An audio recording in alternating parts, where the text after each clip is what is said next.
Amis lecteurs, amis téléspectateurs, amis du Congo, bonsoir. Nous recevons aujourd'hui un invité qui va nous parler d'une information qui nous est parvenue via le net.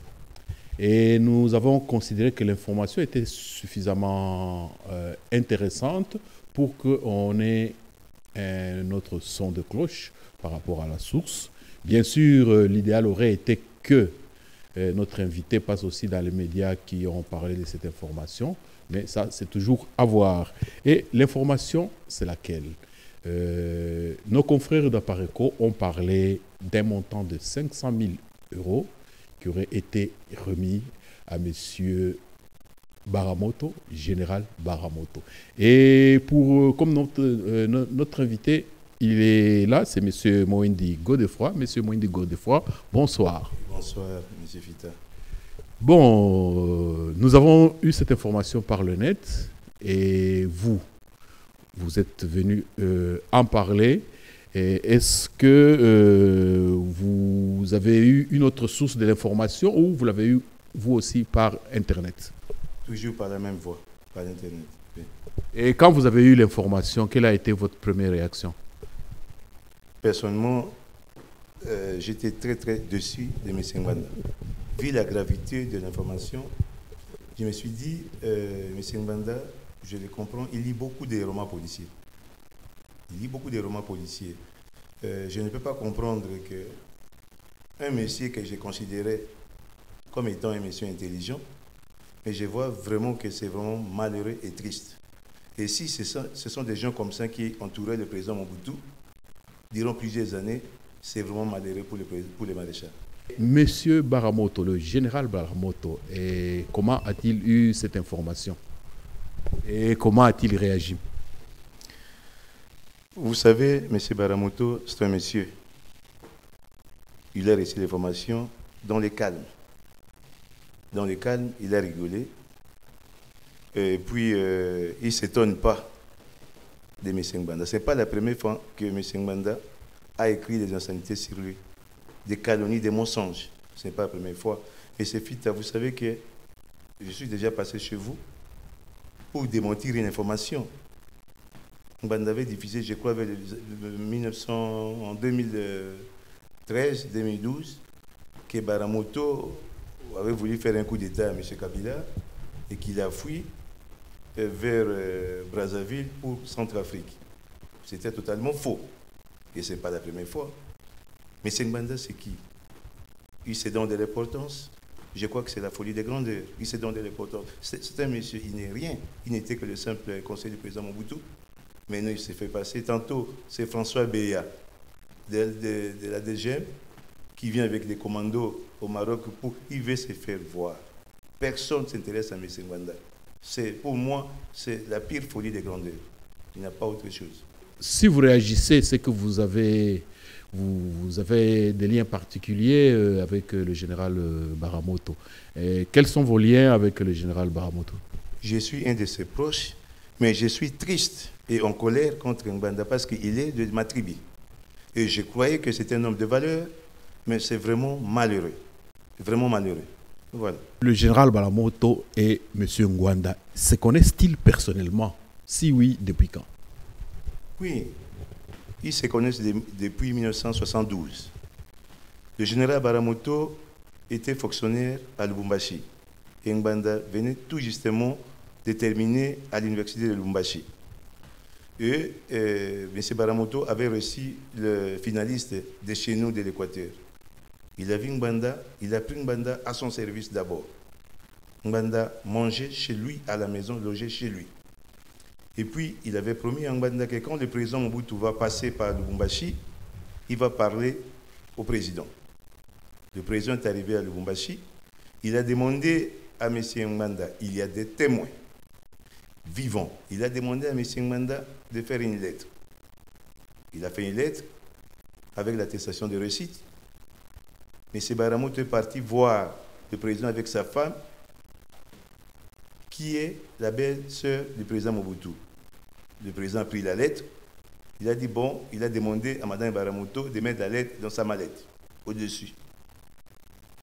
Il a dit, quand je vais arriver à Kinshasa, je vais vous faire signe. Le maréchal est arrivé à Kinshasa, il a fait signe à Baramoto d'emmener Ngbanda. M. Ngbanda est arrivé, il est parti à Kinshasa, il dormait chez Baramoto à Lemba. Il y a des témoins vivants. Si c'est ça, c'est que Ngbanda remercie à Baramoto, c'est vraiment malheureux. Mais on dit toujours que si un jour quelqu'un te donne à manger quand tu as faim, quelqu'un te donne de l'eau quand tu as soif, il faut être reconnaissant. Ce que Ngbanda fait maintenant, on ne peut pas, je ne sais même pas ce que je peux le qualifier. Voilà. Oui, allez-y, je vous en prie. Et puis, c'est à partir de là que Ngbanda a évolué. Mais Ngbanda, on envoie Ngbanda à Bruxelles comme conseiller à l'ambassade. Vous savez ce que Ngbanda fait? Vous n'allez pas comprendre. Baramoto était en passage ici. Ngbanda écrit une lettre au président Mobutu, il fait un rapport. Baramoto, il a vu Kanyonga Mobateli, qui était le président du MARC, Mouvement d'action pour la restauration du Congo-Kinshasa. Baramoto prépare un coup d'État, il prend la lettre, il va voir le fils du président Mobutu, Niwa, qui était encore ici. Il dit voilà, Baramoto va faire ceci, va donner directement à ton père. La lettre ne peut pas passer par Seti. Parce que si ça passe à Seti, c'est le frère de Baramoto, ça ne va pas arriver. Et le fils du président est parti dire va donner la lettre au président. C'était tout un problème. Je crois qu'on doit. Ngbanda, je ne sais pas ce qu'il a. Ngbanda, ce n'était qu'un conseiller. Il n'est rien. Il n'est rien. C'est un citoyen comme tout le monde. Voilà, c'est l'ingratitude. Bon, c'est des accusations, je ne dirais pas des accusations, des affirmations graves. Et vous dites vous-même qu'il y a des témoins vivants. Donc, s'ils peuvent confirmer ou infirmer cela. Donc, notre rôle, c'est juste d'avoir votre réaction par rapport à cette histoire. Mais revenons quand même à cette histoire de 500 000 euros. Donc, vous ne pouvez pas dire que c'est faux parce que ce n'est pas de vous qu'on parle. Est-ce que le général Baramoto, vous l'avez eu au téléphone, qu'est-ce qu'il a dit à propos de ces 500 000 euros? Il les a reçus ou pas? Est-ce que pour moi, je ne peux pas, j'ai tous les moyens. Si M. Ngbanda prétend avoir tous les renseignements du Congo, s'il prétend connaître comment Kabila dort, qu'est-ce qu'il a mangé tel ou tel jour, pour comment Baramoto marche, pour comment Kengo, tout le monde peut avoir des informations. Moi, j'ai des sources sûres. Baramoto, c'est un général, il n'a pas de fonction. Il est à la maison à Kinshasa. Ça, tout le monde à Kinshasa peut en témoigner. Et si Ngbanda dit que l'entourage du président Kabila est entouré de la sécurité par des Rwandais, il dit c'est entouré par des Rwandais. Croyez-vous que pour faire taire un individu tel que Ngbanda, qui n'est rien, croyez qu'une nation va donner à quelqu'un 500 000 dollars avec 75 commandos pour aller les tuer? Ngbanda lit beaucoup de romans policiers. Il a travaillé dans la sécurité, il sait très bien que pour faire taire un individu tel que lui, on n'a pas besoin de 500, de 200 dollars seulement. 200 dollars, et ce sont des services frères, amis, comme on dit, qui vont s'en occuper. Il veut se donner je ne sais pas où, il lit beaucoup de romans policiers, et c'est malheureux. Et ce n'est pas seulement à Baramoto qui rencontre des choses. Je crois que vous avez tous lu que voilà, François Béadela déjà, il est venu avec des commandos. Ce sont des choses qu'on écrit dans des bouquins. Ce sont des fictions. Et je comprends maintenant pourquoi, quand Ngbanda était auprès du président Mobutu, les prisons politiques étaient remplies par sa mégalomanie. Ce sont des mensonges. On ne peut pas construire un pays avec des mensonges, M. Fita, avec des telles histoires.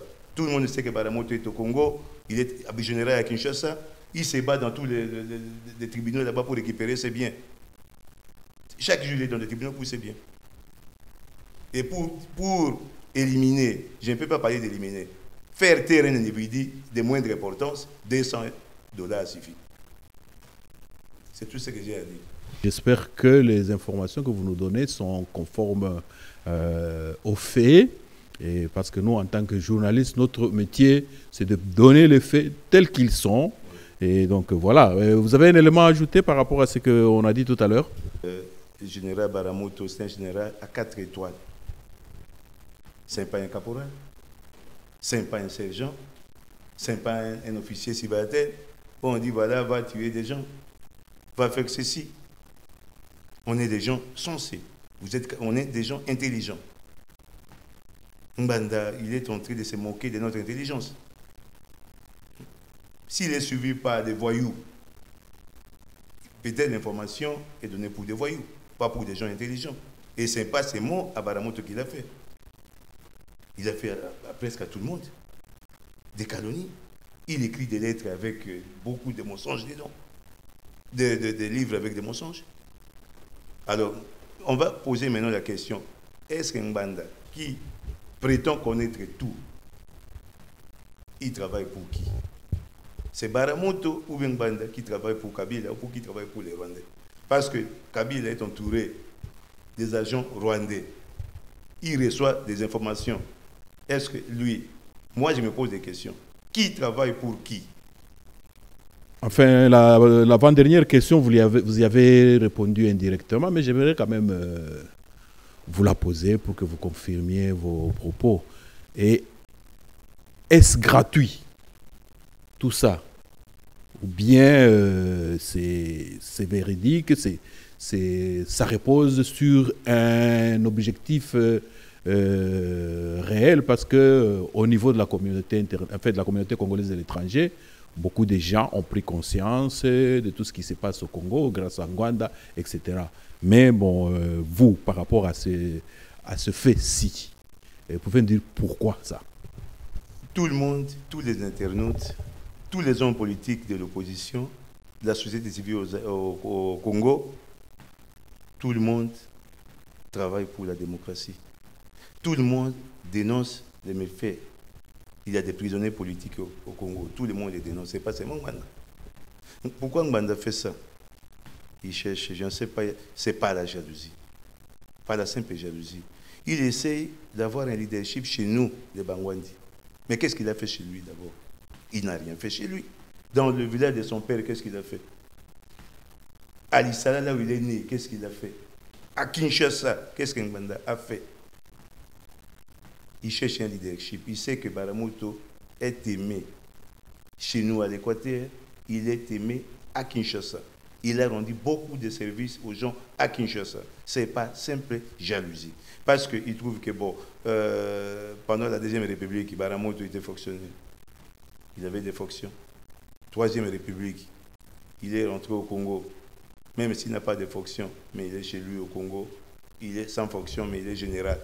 Et lui, Mbanda, il n'est rien. Il a toujours été rien. C'est lui qui veut se donner de l'importance. Il s'est fait de l'importance. Il écrit des histoires. Il s'est dit, je suis passé à l'école. Il n'a aucune force militaire. Baramoto, il est général. Il est au service de la nation. Il ne fait pas de la politique. Il est dans l'armée. Donc, ce n'est pas la jalousie, c'est tout. Pour tous les hommes, généralement, quand il y a un problème, hein, il faudrait qu'on y mette fin. Ce n'est jamais gai de vivre dans les problèmes. La vie, déjà, elle-même est un problème. Si on doit ajouter des problèmes au problème, la vie n'a plus de sens. Ce problème-ci, d'après vous, qu'est-ce qu'il faut pour y mettre fin? On va porter plainte contre Ngwanda. Si Ngwanda prétend connaître où tout le monde habite, nous on connaît où il habite, quand il mange, où il dort. C'est rien pour nous. Moins de 48 heures, on a Ngwanda. Il passera devant les tribunaux pour ses mensonges. Parce que maintenant, trop c'est trop. Trop c'est trop. Il prétend connaître là où tout le monde est, tous ces cas, je connais. À cause d'Ngwanda, et je vais ajouter une chose. Chez nous, on est vraiment en colère. Les Bangbandis sont en colère. Tous les Bangbandis sont chassés dans tous les cabinets politiques au Congo à cause d'Ngwanda. Il écrit dans tel ministère, il y a ça. Dans tel ministère, il y a ça. On chasse tout le monde. Les gens meurent de faim à Kinshasa. Les gens de sa tribu meurent de faim à cause de sa folie. Ça ne peut pas continuer. On va passer devant des tribunaux pour cette histoire. Devant des tribunaux. Ça a été un plaisir et un devoir pour nous de vous recevoir pour que vous nous donniez cet éclaircissement par rapport à cette histoire qui est assez grave. Et donc, nous souhaitons de notre part que vos propos sont véridiques et quitte à ce que les gens puissent vérifier un fait ou un autre. Et avant de nous séparer, vous avez les derniers mots par rapport à tout ce dont nous avons parlé. Qu'est-ce que vous pouvez dire que je ne vous ai pas demandé et qui reste à dire? On a presque tout dit, mais seulement l'essentiel pour les peuples congolais, c'est quoi maintenant?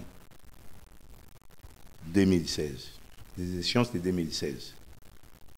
Il y aura des élections au Congo, ce qui intéresse les gens, pour faire sortir le peuple congolais dans la misère. On n'a pas besoin de ça.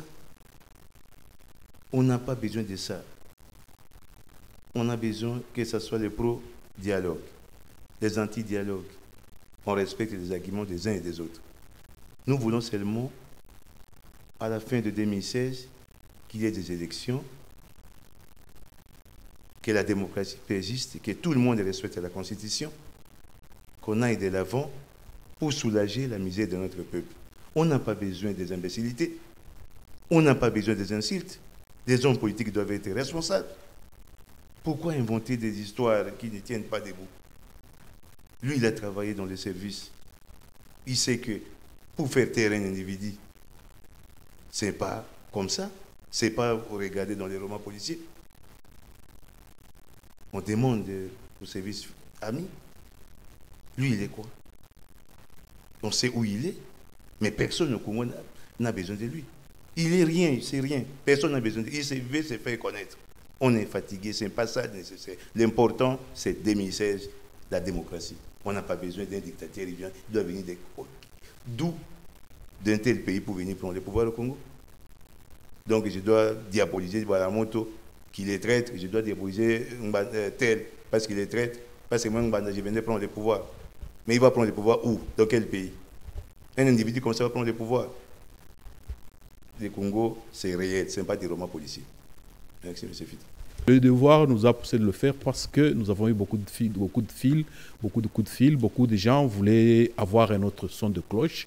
Et donc, comme nous avions fait une autre émission avec vous par rapport au général Baramoto, c'est ainsi que nous avons accepté de vous recevoir. Et amis du Congo, amis téléspectateurs, amis internautes, nous espérons beaucoup que les propos tenus dans cette émission vous auraient édifié et donc auront été utiles un tant soit peu à l'avancement de la démocratie dans notre cher et beau pays, la République démocratique du Congo.